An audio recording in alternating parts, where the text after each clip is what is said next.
ભુજના કટેરાઈ ગામના વાડી વિસ્તારમાં 19 વર્ષીય યુવતી 500 ફૂટ ઊંડા બોરવેલમાં પડી ગઈ હતી। આ યુવતીને રેસ્ક્યુ કરવા માટે પ્રયત્નો હાથ ધર્યા છે, જેમાં ભુજ ફાયર વિભાગ, ભચાઉ ફાયર વિભાગ તેમજ 108 ઇમરજન્સી એમ્બ્યુલન્સ દ્વારા પણ કામગીરી હાથ ધરવામાં આવી હતી।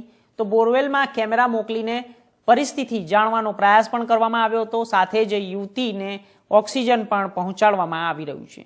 પશ્ચિમ કચ્છ એસપી પ્રાંત અધિકારી, મામલતદાર, પોલીસ સહિતના અધિકારીઓનો કાફલો પણ ઘટના સ્થળે પહોંચ્યો હતો। 500 ફૂટ ઊંડા બોરવેલમાં આ યુવતી કઈ રીતે પડી તે જાણવાનો પ્રયત્ન પણ કરવામાં આવી રહ્યો છે। તો યુવતીના રેસ્ક્યુ માટે ગાંધીનગરથી એનડીઆરએફની ટીમ પણ રવાના થઈ ચૂકી છે, તો બીએસએફના अधिकारियों पर स्थल पर पहुंची गया था। आज सुबह करीब 6 बजे के करीब परिवारजनों को पास में से आवाज़ आई बचाओ बचाओ।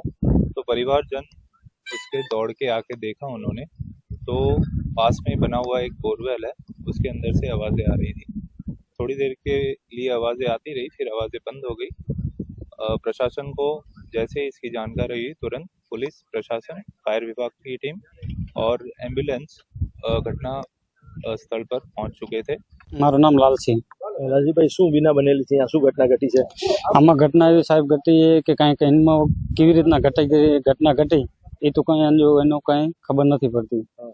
पण सवारना 5 वागे निकळ्या था रूम मांथी अंदर थी।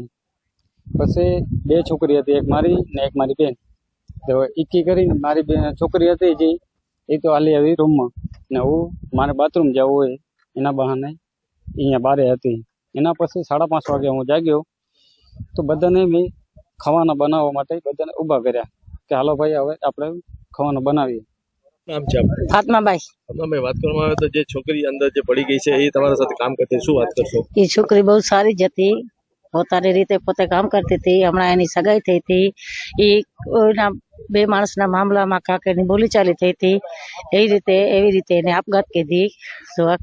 બીજું છોકરીમાં કાંઈ ફોલ્ડર નહોતું, અમારી સાથે રોજ કામ કરતી હતી, એમાં કાંઈ પણ અપીલ નહોતી।